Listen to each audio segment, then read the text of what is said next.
नमस्कार and welcome you world affairs. मैं हूं प्रशांत धवन। नाउ रिसेंटली आप लोगों ने सुना होगा कि कनेडियन मिलिट्री की जो वेबसाइट है, नाउ अगेन जब मैं कहता हूं कनेडियन मिलिट्री तो हम यहां पर इनकी सेंट्रलाइज्ड मिलिट्री वेबसाइट की बात कर रहे हैं, जहां पर एयरफोर्स, नेवी, आर्मी तीनों आती है। तो कनेडियन मिलिट्री की जो वेबसाइट है ये कुछ समय के लिए शट डाउन कर दी गई थी। बताया ये जा रहा है, रिपोर्ट्स ये क्लेम कर रही है कि इंडियन हैकर्स ने ये किया था। नाउ मैं ये बता दूं, ये कोई सरकारी हैकर्स नहीं थे, कुछ प्राइवेट लोग थे इंडिया में, कुछ ग्रुप्स हैं आप कह लीजिए। वो लोग क्लेम कर रहे हैं कि इन्होंने एज इंडियंस जो कनाडा की मिलिट्री की वेबसाइट थी इसको शट डाउन कर दिया था। और रीजन क्या है? रीजन देखिए, इन ग्रुप्स ने यह कहा कि कनाडा बेबुनियाद के आरोप लगा रहा है इंडिया पर, और जो खालिस्तानी एलिमेंट्स हैं उनको शरण भी दे रहा है। तो इसलिए कनाडा की जो मेन मिलिट्री वेबसाइट है इस पर अटैक किया गया। ना मैं ये बात ऐड कर दूं, जो रिपोर्ट्स अभी तक हमको बता रही है, कोई डेटा नहीं चुराया गया, ऐसा नहीं किया गया कि कनाडा को कोई बहुत बड़ा लॉस हो जाए। बस एक मैसेज सेंड किया गया है कि आपकी मेन जो मिलिट्री की वेबसाइट है ये हो गई शट डाउन, ये हमारी कैपेबिलिटी है, ये हम कर सकते हैं। और उसके बाद सोशल मीडिया पे कुछ मैसेजेस इसके बारे में लिखे गए थे। हालांकि आप कनेडियन मीडिया का वर्जन देखोगे, ये यहाँ पे आप देख पाओगे, कनेडियन न्यूज़ आउटलेट है सीबीसी। ये लोग कह रहे हैं कि ना सिर्फ मिलिट्री, जो पार्लियामेंट वेबसाइट्स है इन पर भी अटैक किया गया था, एक साइबर अटैक इसको ये लोग कह रहे हैं। As India based groups target Canada. ये जो कनेडियन मीडिया क्या कह रहा है इसके बारे में थोड़ा सा डिटेल में आपको बताता हूं। सो यहाँ पे आप देख पाओगे कनेडियन मीडिया इस बात को लेकर प्रॉपरली अवेयर है कि कनाडा की जो इमेज है इंडिया में ये डिस्ट्रॉय हो चुकी है। ऑलमोस्ट आप कह लीजिए, ऑनेस्टली आप मुझसे पूछो ना, जब मैं पहले पहले ऐसे आर्टिकल्स देखता था जहां पर ये लिखा होता था कि पाकिस्तान तो अब अतीत की बात हो गई, Canada is India's new number 1 enemy, मैं मानता नहीं था। बट इवेंचुअली मैं देख रहा हूं कि कनाडा के बारे में ना लोगों का पब्लिक परसेप्शन इतना ज़्यादा खराब हो चुका है बिकॉज ऑफ जस्टिन ट्रूडो, इनके स्टेटमेंट्स की वजह से, कि अब जो आम कोई हैकर है, कोई हैकर ग्रुप है इंडिया में जो इंडिया के प्रति बहुत ज़्यादा स्ट्रांगली फील करते हैं, इमोशनल हैं, वो एक बार वो कह रहे हैं कि कनाडा की जो मिलिट्री वेबसाइट है ना इसको कुछ घंटे के लिए टेक डाउन कर देंगे। तो ऐसा सेंटिमेंट इंडिया में आना, ये जस्टिन ट्रूडो का ही रिजल्ट है। और इसका इम्पैक्ट आप देख पाओगे, कनेडियन मीडिया कह रहा है कि ओटावा जो कनाडा की कैपिटल है वहाँ पे जो फेडरल गवर्नमेंट है वो लगातार इस टाइप के जो ये साइबर अटैक्स है फेस कर रहे हैं। हालांकि इन्होंने कहा है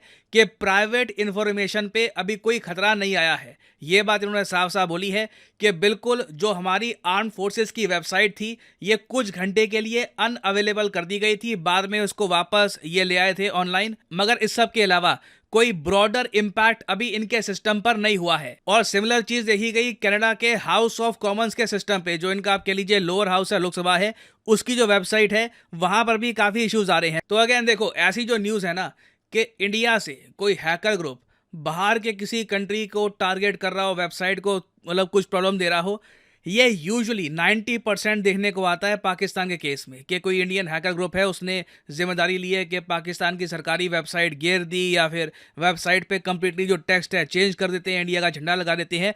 that happens from time to time. But पहली बार मैं देख रहा हूँ कि कनाडा को टारगेट किया गया है। नहीं तो इससे पहले अगेन आप ऑब्जर्व करोगे कनेडियन गवर्नमेंट के प्रति एक काफी इनडिफरेंट एटीट्यूड था लोगों का इंडिया में। इंडिया को परवाह भी नहीं थी कि कनाडा क्या कर रहा है क्या नहीं कर रहा।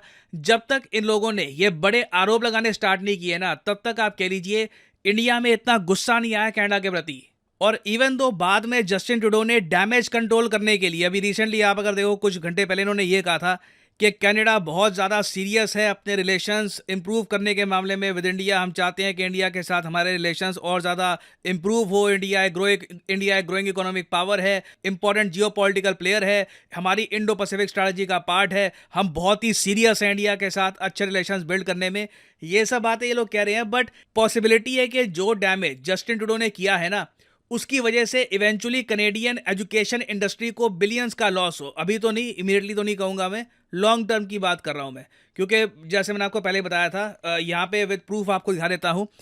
हर साल, इस पर आपको बहुत आर्टिकल मिल जाएंगे, हर साल $8 बिलियन इंडियन स्टूडेंट्स पैसा लेकर इंडिया से ये चले जाते हैं कनाडा में। और सबसे सैड बात ये है कि कई स्टूडेंट्स हैं वो ऐसी कनेडियन यूनिवर्सिटीज़ में एडमिशन लेते हैं जहाँ की डिग्री ना उसकी कोई वैल्यू नहीं होती। मतलब आप कह लीजिए ना उस कॉलेज की खास बड़ी रेपुटेशन होती है, बस एक आपको टाइटल मिल जाता है कि जी कनेडियन कॉलेज है, आप कनाडा में पढ़े हैं, वहाँ से लोग डिग्री ले लेते हैं। तो लिटरली आप कह लीजिए कनाडा में ना डिग्री मॉल बने हुए हैं आज के समय, जहाँ पे आप जाओ आपको अच्छी बिल्डिंग्स दिखेगी, आप वहाँ पर करोड़ ऑफ रुपीज़ पे करोगे और उसके बदले में you won't get anything as well.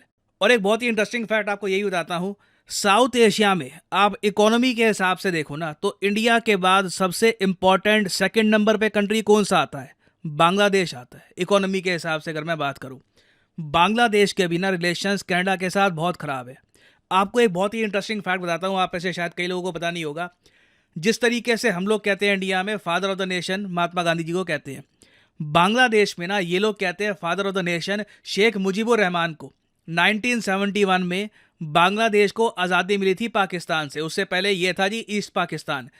East Pakistan में ना बांग्लादेशियों पे जो अत्याचार हो रहे थे, जो वेस्ट पाकिस्तान के लोग पैसा नहीं भेजते थे ईस्ट पाकिस्तान के लोगों को, डेवलपमेंट यहाँ पे कम होती थी, ये सारे मुद्दे उठाए थे शेख मुजीबुर रहमान ने।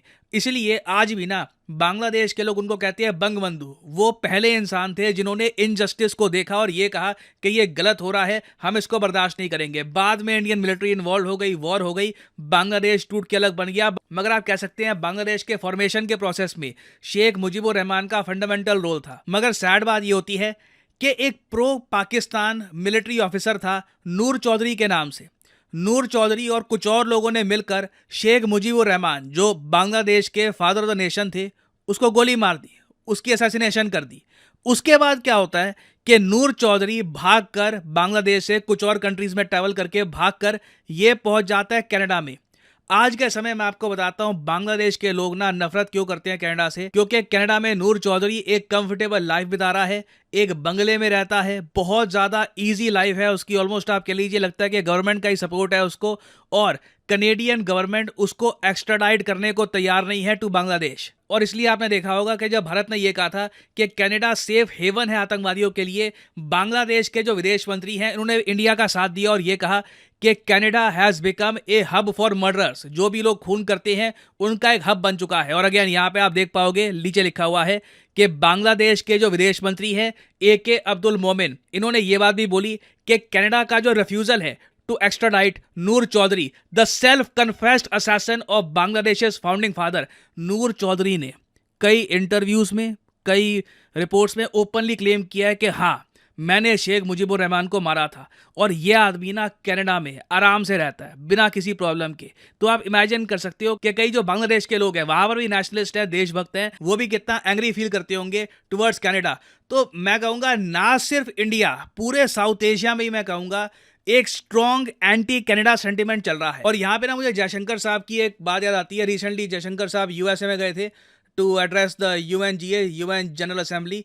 उसके बाद उनका एक अलग से इंटरव्यू हुआ, उसमें उन्होंने एक बात बताई कि US समेत जो बाकी वेस्टर्न कंट्रीज है ना, प्राइमरली नॉर्थ अमेरिकन कंट्रीज आप कह सकते हैं, इन्हें एक बात देखना होगा कि ग्लोबल साउथ में इंडिया भी आता है, बांग्लादेश भी आता है, कई और कंट्रीज आते हैं, वहां पे ना इन देशों के प्रति जो मिसट्रस्ट है ये बहुत ज्यादा ना फैल जाए। मैं चाहता हूं जो एक छोटी सी क्लिप है ये आप देखें।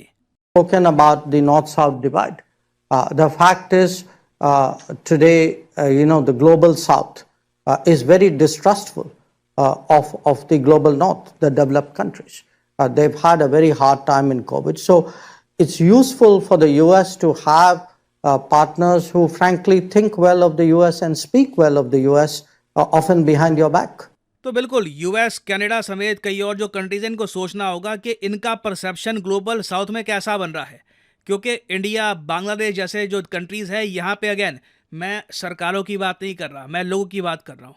जो ये साइबर अटैक जो हुआ है, जो वेबसाइट पर अटैक हुआ है, ये किसी आम जो एक आप कह लीजिए हैकर ग्रुप है उसने कंडक्ट किया है। तो कल को बांग्लादेश की तरफ से भी ऐसा होगा, इंडिया की तरफ से भी ऐसा होगा, तो ये जो कंट्रीज है ना अपनी गुडविल खो रही हैं। तो अभी देखिए ये टॉपिक अगेन काफ़ी न्यूज़ में रहेगा, इससे रिलेटेड कुछ और मेजर अपडेट्स आती हैं, उस पर मैं अपडेटेड वीडियो आपके लिए ले आऊँगा। और फाइनली यहाँ पे मैं आपसे सवाल पूछूंगा कि 2016 में ओसाइरस रेक्स स्पेसक्राफ्ट किसने लॉन्च किया था? अब यहाँ पे आप कहोगे भाई 2023 चल रहा है, 2016 में लॉन्च किया था, मुझे क्या पता। वेल पता आपको इसलिए होना चाहिए क्योंकि ओसारिस रेक्स मिशन के अंडर एक एस्ट्रॉयड पर यह स्पेसक्राफ्ट उतारा गया, सैंपल इकट्ठे किए गए और अब ये वापस धरती पे आ चुका है। तो ये न्यूज़ में है बहुत ज़्यादा। तो बताइए ओसारिस रेक्स जो मिशन है किस कंट्री का है? यूएसए, जापान, चाइना या फिर यूएई? कमेंट सेक्शन में करिए उत्तर। सही आंसर मैं आपको नहीं दूंगा, जो लोग सही आंसर करेंगे उनकी कमेंट को मैं हार्ट दे दूंगा ताकि बाकी लोग समझ पाएं कि सही उत्तर क्या है। और फाइनली यहाँ पर मैं ये भी ऐड कर दूं कि आप किसी भी एग्जाम की तैयारी कर रहे हैं, चाहे एसएससी, यूपीएससी, बैंक, आप परचेज कर सकते हैं अनअकैडमी के क्वालिटी कोर्सेज।